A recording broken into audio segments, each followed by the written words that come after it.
pour ceux qui n'avaient pas encore pris de place, mon nom est Caroline Pelletier. Alors, je suis directrice adjointe à l'enseignement général au service éducatif. Et moi, Pierre Lefebvre, conseiller en pédagogie numérique.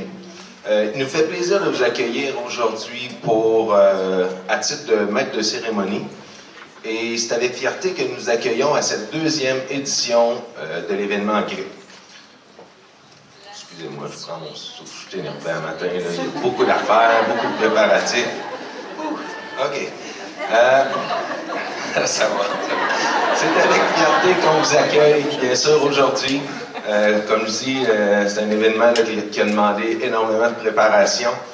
C'est un événement qui est organisé par plusieurs intervenants pour pouvoir vous offrir un contenu de qualité, vous permettant de vous ressourcer, de vous informer et de vous mettre à jour sur les dernières tendances en pédagogie et bien entendu, également mettre une emphase particulière sur les technologies. Un événement qui met en valeur des pratiques gagnantes dans le but de contaminer, d'où l'idée du GRIP. Alors, nous avons des invités, des grands invités. Alors, sans plus attendre, nous invitons Mme Esther Lemieux, directrice générale de la Commission scolaire, à venir prononcer le petit mot.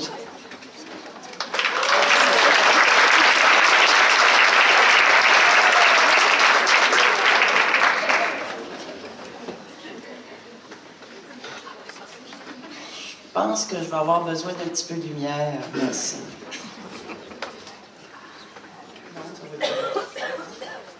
Alors, bonjour tout le monde. Bonjour au président de la commission scolaire qui est avec nous ce matin, Madame la directrice des services éducatifs qui est dans la salle, chers collègues et peut-être chers élèves. Merci d'avoir répondu si nombreux et avec autant d'enthousiasme à l'invitation lancée par les services éducatifs de la Commission scolaire des navigateurs de participer à une journée qui nous est chère. On m'a confirmé que nous serons ce matin plus de 350 participants, donc bravo pour de répondre activement à cette invitation. C'est très apprécié et c'est surtout ce sera profitable.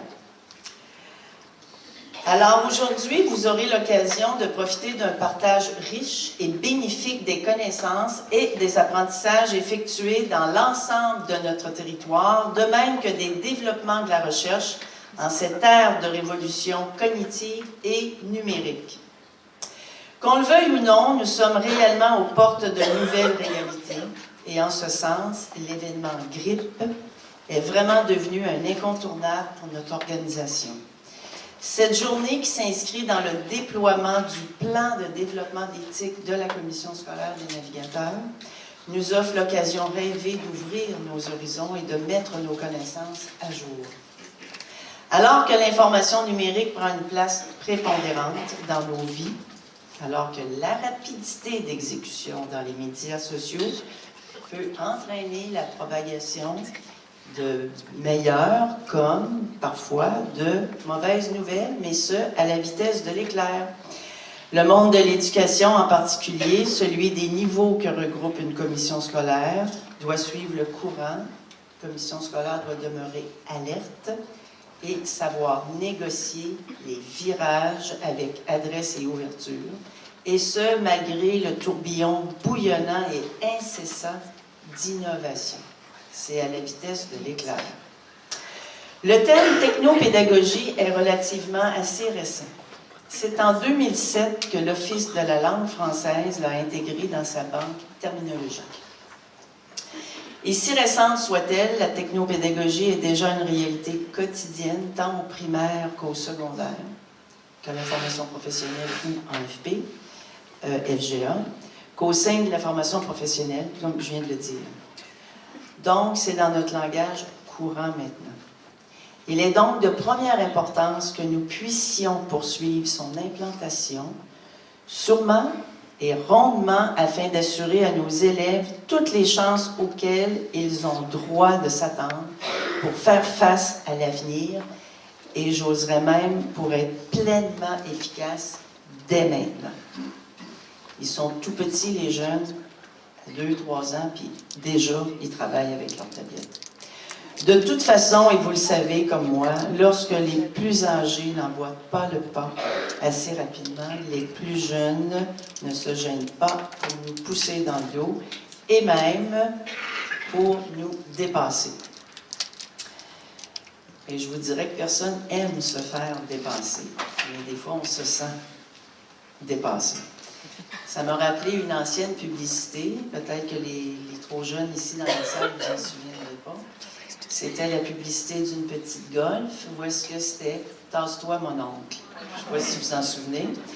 Alors, donc, je pense que personne n'avait le goût de se faire traiter de mon oncle. Entre autres, ils l'ont enlevé, la publicité, parce que ça allait trop vite au sein des mononcles, comme l'annonce le disait. Alors, en tout cas, je peux vous rassurer, ici, ce matin, je ne pense pas qu'il y ait de mon oncle, même de ma tante, en folie. Alors, non, parce que vraiment, vous êtes proactif d'assister à cette formation-là pour aller toujours plus loin. Et peut-être de façon aussi rapide que la petite Golf. Donc, merci à la dynamique équipe de la grippe 2017, ce grand rassemblement d'innovation pédagogique. Je voudrais remercier les personnes suivantes, Mme Caroline Pelletier, M. Pierre Gaumont, M. David Cormier, Mme Cathy Boudreau, Mme Caroline Côté, M. Randy Hamlin, Mme Julie Hamel, Mme Marie-Ève Caz, ça prend toute une équipe pour un gros regroupement, Mme Marie-Ève Franqueur, Mme Sylvie Groslot, Madame Oksana, et là, le nom de famille, comme je ne veux pas le martyriser, je ne le nommerai pas. Madame Véronique Laflamme, Madame Nathalie Potvin, Monsieur Pierre Lefebvre, Monsieur Yves Poirier, Monsieur Carl Parent et Monsieur Daniel Potvin. Merci aussi à l'École secondaire des Aides-Chemin de pouvoir nous accueillir ce matin en si grand nombre. Et je vous souhaite une excellente journée. Moi, je devrais quitter assez tôt, mais peut-être que je tenterai de repasser, si je suis capable, dans le courant de la journée. Alors, sur ça, une belle journée à vous tous. Merci.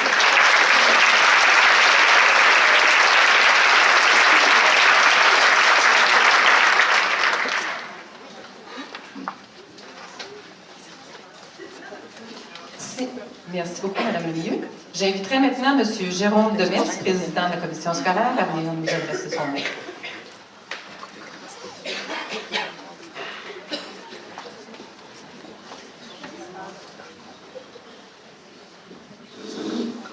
Bonjour.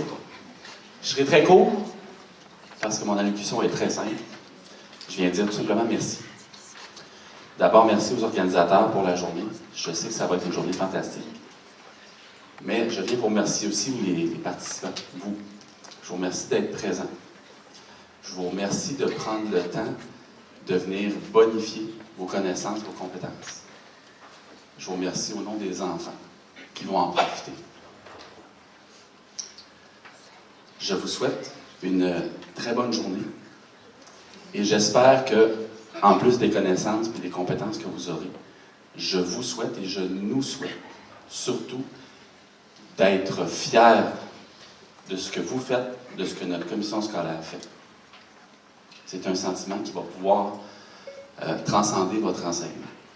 Soyons fiers. Vous savez, on parle beaucoup d'éducation en termes sombres ces temps-ci dans les médias, dans la société. Puis je pense qu'on oublie souvent qu'il se produit quotidiennement des miracles dans les classes. Puis ces miracles-là se produisent grâce à vous. Et je vous remercie beaucoup d'être ici. Bonne journée.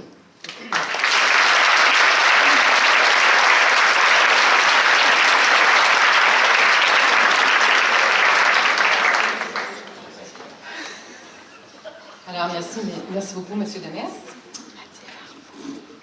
Alors, au-delà d'une activité de partage et de réseautage, le GRIP est aussi le moment de réitérer et surtout de démontrer aux enseignants et enseignantes l'importance que l'on doit accorder à l'accompagnement et à la formation continue. Alors, placer l'élève au cœur des apprentissages ne peut se faire que par l'engagement soutenu des enseignants et enseignantes et de tout le personnel de la commission scolaire. Alors, particulièrement aujourd'hui, au regard de l'intégration des technologies, eh bien, Vous avez répondu en très grand nombre et cela démontre bien que ça répond à un grand besoin. Nous souhaitons également la bienvenue à Mme Claire Gagnon, directrice des services éducatifs, à l'arrière. Nous avons également des remerciements aux directions d'établissement, à tous les membres du personnel de la Commission scolaire des navigateurs et également, comme Mme Lemieux l'a dit, on remercie l'école secondaire Les Aides-Chemins pour leur accueil dans leur bâtisse. Nous ne pourrions passer sous silence également la contribution à titre d'instigatrice de ce beau projet, une réelle passionnée qui a cru à la pertinence et à l'importance de l'événement GRIP, Madame Nicole Labrique.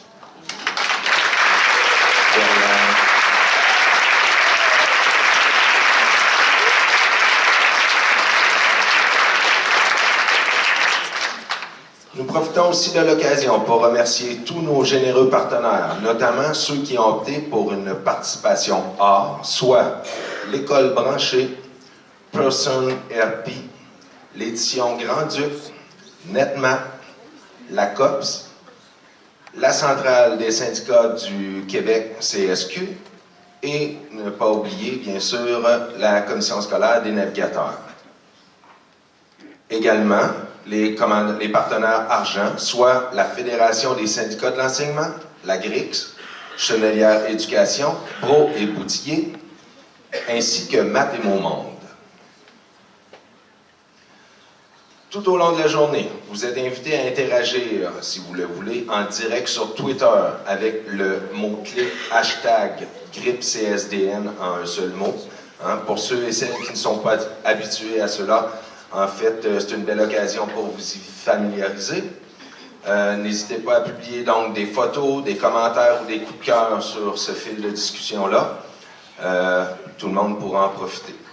Bien que nous sommes très confiants par rapport au réseau, on vous demande peut-être, si vous avez 3 ou 4 appareils mobiles, d'en déconnecter quelques-uns durant la journée. Ça va diminuer un petit peu la bande passante. Et exceptionnellement, aujourd'hui, les SRTIC ont débloqué le réseau public. Donc, le réseau public est accessible aujourd'hui avec les mêmes paramètres que le réseau EDU. Donc, c'est possible de se brancher dessus et il devrait être aussi fluide là, que EDU. Puis ça va bref, c'est ça, décharger là, les réseaux. Mon aide-mémoire. Nous vous rappelons aussi que le salon du personnel est réservé au personnel de Leslie. Et donc, si vous avez besoin d'aller aux toilettes, s'il vous plaît, vous rendre aux toilettes qui sont au sous-sol. Et finalement, on est rendu à une étape très, très emballante de la journée. C'est la session Ignite ou Emballe-moi. Vous allez donc, pour ceux qui ne connaissent pas c'est quoi un Ignite, la thématique va être aux portes de nouvelles réalités. Et nous avons donc 3 conférenciers, ou en fait 3 personnes qui ont bien accepté de se prêter au jeu d'animer un Ignite. Un Ignite, c'est quoi? Le Ignite dure 20 minutes. 5 minutes par présentation, et chaque présentation est composée de 20 diapos. Et chaque diapo a 15 secondes par diapo. Donc, c'est une présentation qui défile quand même assez rapidement, et les animateurs ne peuvent jouer avec la présentation, donc ça défile, et une fois commencé, l'orateur n'a plus le contrôle du déroulement des diapos. Donc, il doit être très synchronisé pour arriver dans le temps. Donc, tout un défi. J'invite donc nos conférenciers Ignite à monter sur scène. Veuillez accueillir, tout d'abord, Julie Tivierge, qui est enseignante à l'école du Bac.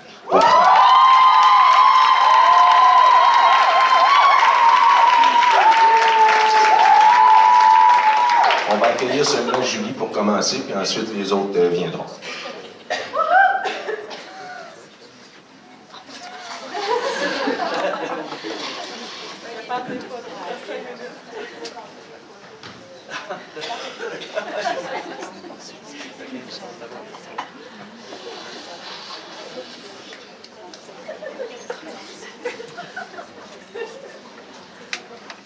Je suis la personne la plus stressée au monde présentement. Quand on dit sortir de sa zone de confort, là, je vous confirme que c'est exactement ça.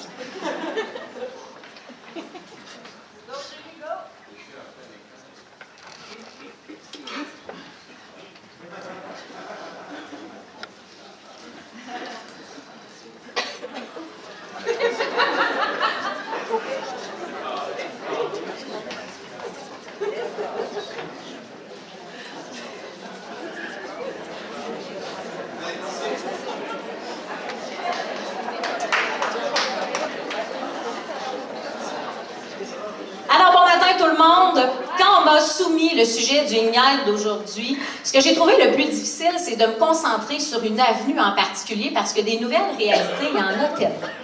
Donc, afin de pouvoir vous partager tout ce que j'avais envie de vous dire, j'ai décidé d'orienter ma présentation vers le changement parce qu'on va se dire, du changement en éducation, c'est assez omniprésent. Pour ce faire, je vais faire un petit retour en arrière. On va regarder différentes réalités auxquelles on a pu faire face dans le monde de l'éducation. On est 3400 ans avant Jésus-Christ, c'est l'invention du système d'écriture tel que nous le connaissons. Les gens communiquent entre eux à l'aide de dessins. Je vous ai fait le parallèle avec 2017 et comme vous pouvez voir, notre système d'écriture a largement évolué. Sous une note un peu plus sérieuse, en 1920, la jeune femme qui voulait devenir institutrice, il lui était défendu de se marier, de boire de la bière ou du vin, voire même de porter des couleurs vives. Donc, techniquement, on oublie ça pour moi. 1964, création du ministère de l'Éducation tel que nous le connaissons aujourd'hui. Puis afin de rattraper le temps perdu, on décide d'instaurer une foule de lois et de règlements qui vont venir teinter notre système d'éducation. Dans les années 90, un sondage révèle que 65% de la population juge que nos élèves ne maîtrisent plus les matières de base. On décide d'abandonner des matières jugées inutiles comme l'éducation choix de carrière ou l'économie familiale pour se concentrer sur le français et les mathématiques. Dans les années 2000, c'est la réforme telle que nous la connaissons, c'est l'arrivée des fameuses compétences transversales. On passe des bulletins chiffrés aux bulletins lettrés, puis pas longtemps après, on passe des bulletins lettrés aux bulletins chiffrés. Et les enseignants, encore aujourd'hui en 2017, dans des domaines comme l'univers social ou les sciences, on évalue en pourcentage, on entre une lettre dans le GPI, puis ça se transforme en chiffre. Nous, on aime ça, la cohérence en évaluation. En 2011, le gouvernement Charest investit 240 millions de dollars dans l'achat de tableaux blancs interactifs. On pense qu'en mettant la technologie dans nos classes, on va forcer les enseignants à s'en servir. Quelle erreur! Les bugs informatiques, le manque de formation, mais surtout le manque de temps pour faire des activités interactives significatives font en sorte que c'est un produit sous-utilisé. En 2012, 80% des élèves du secondaire possèdent un téléphone cellulaire. La technologie est maintenant omniprésente dans notre vie. Qu'est-ce qu'on peut faire, nous? Qu'est-ce que ça change dans nos pratiques pédagogiques? J'ai plus de salive, je capote. L'élève qui est devant nous, il est différent de celui d'il y a 10, 20 ou même 30 ans. Ce sont des élèves qui connaissent leurs droits, qui sont soucieux de justice, qui ont énormément de connaissances générales et qui ont un esprit critique développé. En contrepartie, ce sont aussi des élèves qui passent beaucoup de temps à l'école, qui sont souvent anxieux et qui ont une faible capacité d'attention. Qu'est-ce qu'on fait, nous? On doit innover, penser en dehors de la boîte pour réussir à créer dans la boîte. Le temps où l'enseignant déversait son savoir, un auditoire silencieux assis aux 90 degrés, est maintenant révolu. Mettez vos élèves en action, proposez-leur des projets qui partent de leurs intérêts, faites-les collaborer, puis montrez-leur que ce qu'on apprend à l'école, ça leur sert dans la vie. Ouh! La technologie a ainsi changé notre rapport face à la communication. Les messages papier ont rapidement fait place aux courriels, qui malheureusement sont souvent mal interprétés par le destinataire, qui lui prête un ton qui est souvent erroné. Salant à n'importe quelle heure du jour ou de la nuit, la semaine comme la fin de semaine, la coupure devient difficile entre notre vie personnelle et notre vie professionnelle. Je ne prétends pas détenir la vérité, mais j'avais envie de vous donner quelques conseils qui, pour moi, ont été bénéfiques dans mon rapport face au changement. Première chose, je vais apporter de l'eau. Choisissez une école où vous vous sentez bien. Votre école, c'est comme votre deuxième maison. Choisissez un endroit où vous vous sentez respecté et valorisé. Et ici, je m'adresse aux directions d'école. Un des facteurs qui influence le plus notre réussite scolaire chez nos élèves, c'est la mise en place d'un leadership pédagogique. au sein de notre équipe école. Favorisez les échanges entre les collègues. Donnez-nous du temps pour faire des projets significatifs. Entourez-vous des bonnes personnes, des personnes qui vous tirent vers le haut, qui ont envie de vous voir briller. Je pense aux les collègues de l'école du bac, je vous aime. Je pense à Carl Parent. Carl Parent, t'es mon mentor. Grâce à toi, je suis ici aujourd'hui. Puis à chaque discussion que j'ai avec toi, je me sens tirée vers le haut. Merci, mon chum. Réseauter. Internet regorge d'une foule de ressources pédagogiques et il y a une panoplie de personnes qui attendent juste de vous inspirer, de partager leur expérience et leur vécu. Donc, l'excuse de « j'ai une école dans l'Ouest, je suis seule dans mon niveau », ça a plus sa place. Vos collègues peuvent être maintenant autant virtuels que réels. Ces réseaux de partage nous amènent souvent à nous demander si ce que l'on crée, ça vaut la peine d'être partagé ou d'être présenté. Oui, vraiment, tout ce que vous faites peut inspirer les autres. Donc, gênez-vous jamais pour les présenter. Ça va toujours inspirer quelqu'un. Sortez de votre zone de confort. Sortir de sa zone de confort, ce que ça veut dire, c'est essayer des affaires que vous avez jamais fait. Prendre des risques. Ça veut dire faire face à des situations que vous n'aviez pas prévues. Ça veut aussi dire changer son rapport face à l'erreur. Servez-vous-en comme un tremplin et non comme une punition. Faites de la formation continue. Participez à des congrès. Faites un diplôme de 2e cycle à l'université. Participez aux communautés d'apprentissage professionnel. Entourez-vous de gens qui sont inspirés, qui sont passionnés. Parce que de faire des choses comme ça et de se lancer des défis, ça donne des ailes, puis ça nous donne envie de déplacer des montagnes et on peut aller contaminer notre milieu. Trop, c'est comme pas assez. Ça s'applique vraiment à moi. C'est du genre d'affaires qu'il y a tellement de projets qui se proposent à nous, ça devient difficile de dire non. On a envie d'embarquer dans tout, mais à un moment donné, on s'arrête. On regarde en arrière, puis on dit, c'est bien beau, j'ai ouvert toutes les portes qui se sont présentées à moi, mais est-ce que j'ai vraiment pris le temps d'entrer dans chacune d'entre elles? Pas vraiment.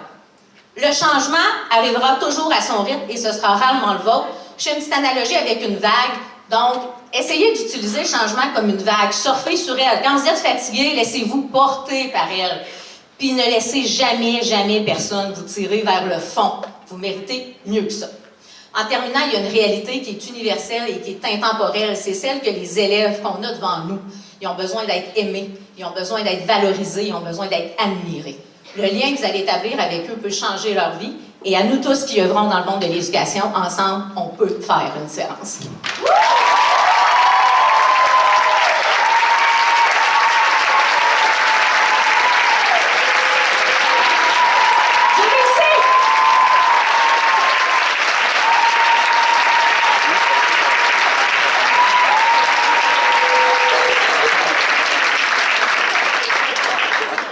Bon, Maxime, je t'avais dit qu'il fallait qu'on passe avant.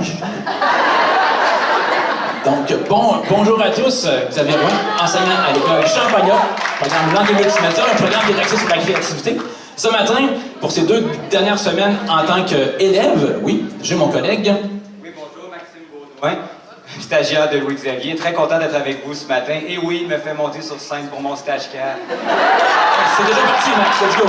Donc, Max sera l'élève du jour. Donc, nous allons parler de la créativité, qui est un mot que l'on associe souvent au domaine des arts. Mais ce matin, ce qui est important qu'on comprenne, c'est que ça a plusieurs définitions. C'est acte de créer une chose nouvelle, capacité de trouver... Oh boy!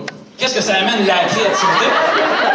Quelques qualités secondaires chez nos élèves, comme la curiosité, l'ouverture d'esprit, la coopération, l'autonomie. Tu sais, des choses qui servent absolument pas.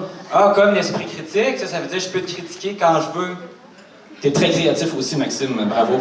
Donc, ça amène un paquet d'autres qualités qui sont utilisables en classe. Maintenant, la créativité passe par quelque chose qu'on appelle le processus créatif. C'est important de comprendre que pour que nos élèves aient de la créativité, il faut leur laisser le temps. On doit les imprégner d'un problème à régler. Ensuite, il se passe une phase qui est la plus importante, qui est l'incubation. Ça, c'est une phase où on réfléchit sans s'en rendre compte. Maxime est très bon là-dedans. Ah, ça veut dire que quand je dors en classe, j'incube? Tout à fait. Maintenant, la créativité chez les élèves, comment est-ce que l'on peut la stimuler? C'est en offrant de la flexibilité à l'intérieur d'un cadre. Moi, je me plais à dire que le cadre doit être très, très large, mais c'est à vous à définir des bordures très, très claires, et l'élève a beaucoup de liberté à l'intérieur. Ensuite, comment est-ce qu'on stimule la créativité? C'est en valorisant l'erreur comme outil. L'erreur, on n'aime pas ça, nous, les profs. C'est pas bon, on la marque en rouge. Non, l'erreur, c'est une hypothèse qui n'a pas marché. Ensuite, proposer des défis stimulants et signifiants aux élèves. Ah oui, ça, c'est comme les profs de maths, comme Pascal ici. Martine achète 50 pommes, 40 melons, elle en mange Que ça soit 4. signifiant. Personne n'achète ça. Être ouvert à la nouveauté. La nouveauté, qu'elle vienne de nos collègues, qu'elle vienne de ce qu'on voit à la télévision ou durant les congrès, et même celle qui vient de nos petits smats comme Maxime ici, il faut être ouvert à ça en tant que prof. Et faire appel à l'intelligence dynamique.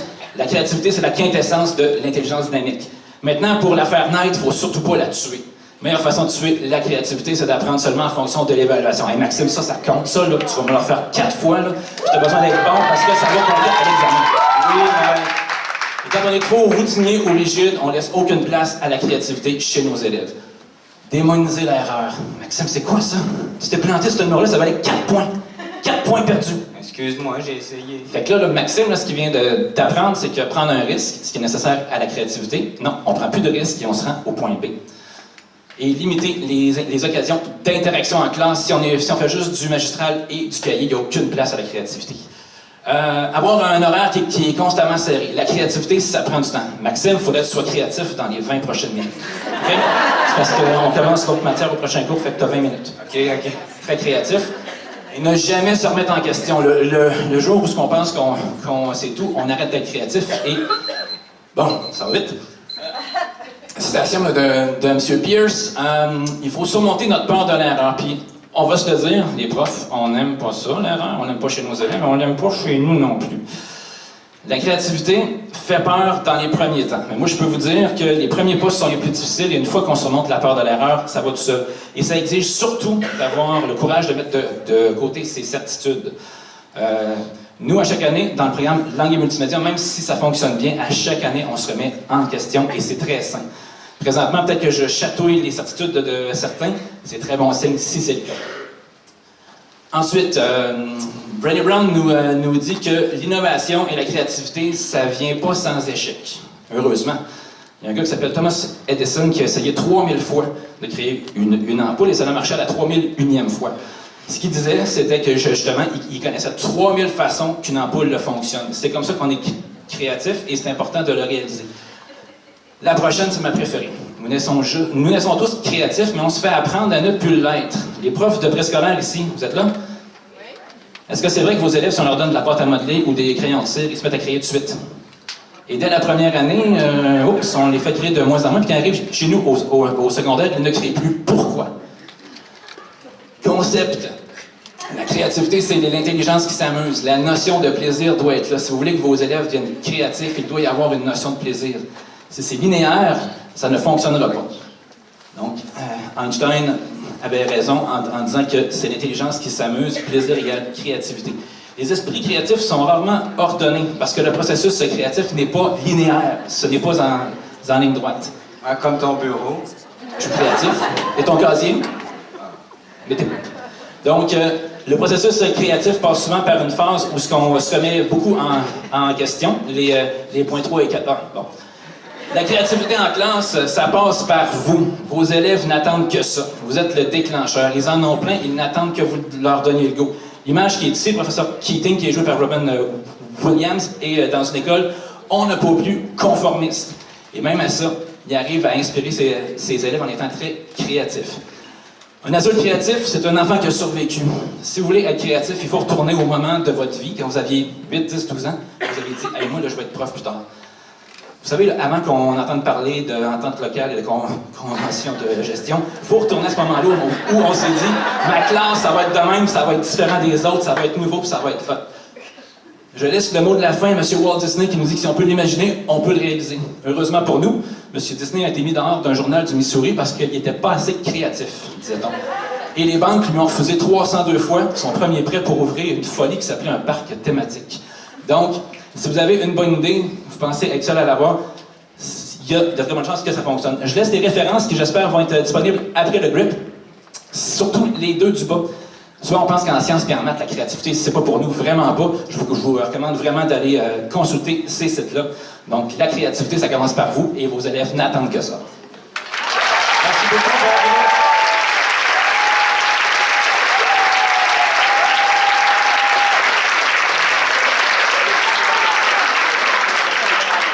Bonjour, je suis Chantal Dumont, la directrice de l'École de l'Étoile, une école à pédagogie numérique.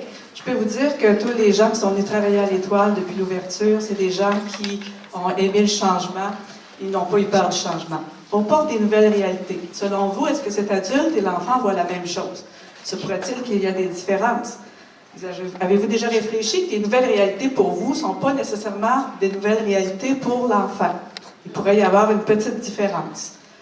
Alors, on va prendre quelques exemples pour exprimer mon point de vue. Quand cet adulte voit ce panier à linge, elle pense sans doute à la lessive qu'elle a faite comme nous tous en fin de semaine. Par contre, pour l'enfant, c'est une nouvelle façon d'aller s'asseoir pour travailler en classe. Pourtant, il s'agit du même objet. Nous allons voir un deuxième exemple. C'est pas facile de se pratiquer pour 20 secondes. Des fois, on arrive à 17, des fois, on arrive à 24.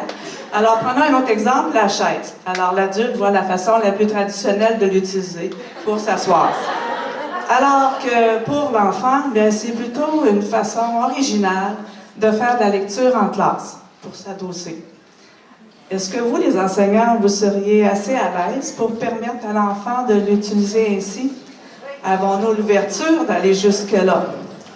Faisons un peu d'histoire. 1950, les classes ressemblent un peu aux églises, les bancs en rang d'oignon, à l'image des religieux et religieuses qui étaient fort nombreux enseignés à ce moment-là.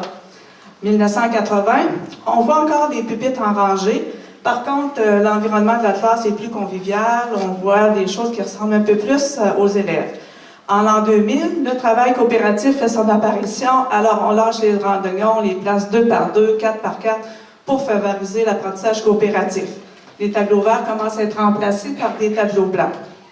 En 2017, on a presque des tableaux interactifs dans toutes les classes et l'ameublement flexible fait son apparition. Donc, en 1912, Maria Montessori avait remarqué que les élèves qui passaient beaucoup de temps à leur bureau devenaient agités, indisciplinés, manquaient de concentration. Ça nous a pris un peu de temps de comprendre ça, mais maintenant, 100 ans plus tard, c'est en train de changer, fort heureusement. Donc, l'aménagement flexible favorise la concentration. Travailler debout, lire assis, allongé, par terre, discuter sur un ballon, voilà ce qu'on observe quand on rentre dans une classe flexible. C'est la nouvelle tendance qui attend tous les jeunes élèves qui vont faire leur entrée dans les écoles dans les prochaines années. Les meilleures écoles resteront toujours celles qui vont prendre leurs décisions en fonction des besoins et des intérêts des élèves, et non sur les habitudes et les traditions des adultes. Alors, il faut parfois s'oublier, changer notre façon de penser, notre façon d'être, pour offrir aux élèves ce qu'ils ont besoin pour construire leur avenir. Alors, aidons les élèves à devenir les principaux acteurs de leurs apprentissages, à devenir des auteurs, des co-constructeurs de leur savoir et de leurs compétences. Ils vont être ainsi plus fiers et plus engagés. C'est ce qu'ils ont besoin pour développer les compétences de demain. D'ailleurs, Marie-André Ouimet a réalisé ce croquis-notes avec les idées d'une discussion qu'elle a fait avec les élèves sur le travail, la vie dans le futur, sur leurs apprentissages. Ce qui ressort beaucoup, c'est qu'ils veulent être partenaires de leurs apprentissages. Ils veulent que les enseignants les aident à affronter l'inconnu. Mon Dieu, ça va vite. Alors, la majorité des emplois qui seront offerts à nos élèves vont l'être dans les domaines de la science, de l'ingénierie et des technologies. Oui, apprendre à lire, à écrire, à compter, mais il faut aussi leur apprendre à coder, leur apprendre à utiliser la robotique, qui permettent de développer la résolution de problèmes, l'esprit critique. Mais il n'y a pas qu'à l'école que le monde change, dans les familles aussi.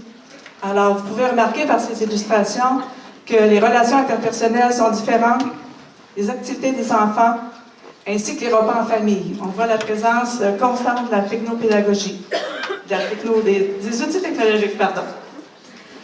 Alors, les parents sont très impliqués dans la vie scolaire de leur enfant. Ils sont mieux renseignés, mieux informés sur les apprentissages qu'ils doivent faire. Si en plus leur enfant a un besoin particulier, un diagnostic, ils sont très renseignés. Ils participent à des conférences, des forums, et des fois, ils en savent autant que l'enseignante sur la problématique de leur enfant. Une petite discussion père-fille. On est bien d'accord, ma puce? Qu'est-ce qu'il a dit, papa? Oui, papa, promis, je follow personne, même s'il me promet de RT. Et s'il te propose de te montrer sa timeline, je te DM en direct. Cool, bisous. Je fais #FF@Daddy.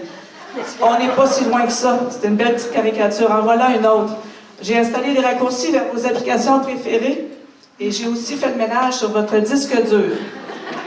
Avant, les parents et les enfants apprenaient en même temps. Ils essayaient de se donner une petite longueur d'avance en disant on va surveiller et on va faire semblant de connaître ça. Alors que maintenant, les enfants ont largement une grande distance. Une autre réalité composée avec les différentes générations. Alors, selon moi, les différences intergénérationnelles sont beaucoup plus importantes que dans le passé. Composées avec la génération X, Y, Z et maintenant la génération Alpha. On dit que chaque génération se croit plus intelligente que la précédente et plus sage que la suivante. La génération X, les sceptiques sont confondus. Donc, on parle de compétences techno, d'autonomie, d'indépendance, conscience planétaire. La génération Y, ça va être le fun. Une vie adaptée à leurs besoins, performance en équipe, ouverture au changement, une vie réussie plutôt que réussite. Z, c'est être connecté à tout prix, c'est le point important. Et la génération Alpha, eh bien, c'est la génération de vos élèves. On dit que, contrairement aux Z qui sont nés avec le numérique, eux autres, ils naissent dans le numérique. Ils vont être une des premières générations à ne pas connaître qu'est-ce que c'est la vie déconnectée. Alors, eux autres, les outils technologiques, c'est pas des outils, la technologie, c'est plutôt, ils intègrent à leur vie naturellement. Alors, on entend beaucoup parler, il y a quelques années, du système d'éducation en Norvège, et maintenant, dans les dernières années, celui de l'Ontario. Moi, je pense qu'au Québec, on a tout pour devenir des designers pédagogiques.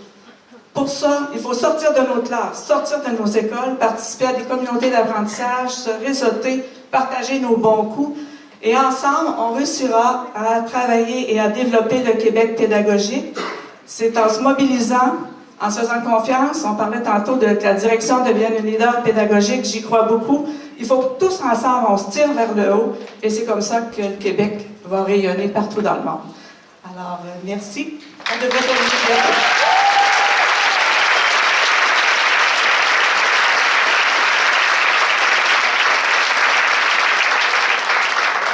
Alors, un immense merci à nos conférenciers, Julie, Louis-Xavier et Maxime, ainsi que Mme Chantal Dumont.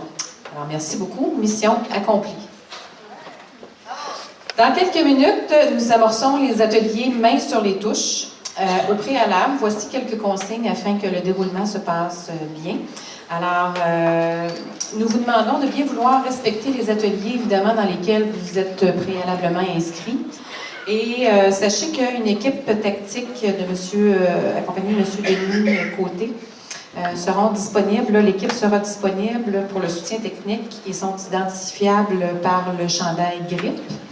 Et également, il y a une équipe de soutien informatique qui sera localisée au E112. Alors, si vous avez des petits problèmes techniques en informatique, ces gens-là seront là pour vous soutenir. Des affiches également sont un petit peu distribuées partout là, dans la bâtisse, alors pour vous permettre de localiser les locaux. Faisant suite aux ateliers main sur les touches, vous pourrez vous rendre directement à la cafétéria, en bas, où sera servi le repas. Dans votre cocarde, vous avez à l'arrière le billet pour le dîner. Finalement, nous vous recommandons évidemment de rester jusqu'à la fin puisque nous avons de très beaux prix de présence. Et je dis des prix de présence. Alors, pour les gens qui seront avec nous jusqu'à la fin, ça vaut le coup. Vraiment des très, très beaux prix de présence d'ailleurs. Alors, je me permets d'insister. Vous allez voir, ça vaut la peine. Finalement, suite aux ateliers et au dîner, nous nous reverrons dans les gymnases, donc à compter de 13h30. Donc, sans plus tarder, on vous invite à vous diriger vers le local de votre premier atelier. Et c'est ça, les numéros sont sur vos programmes. Bons ateliers! Bonne journée!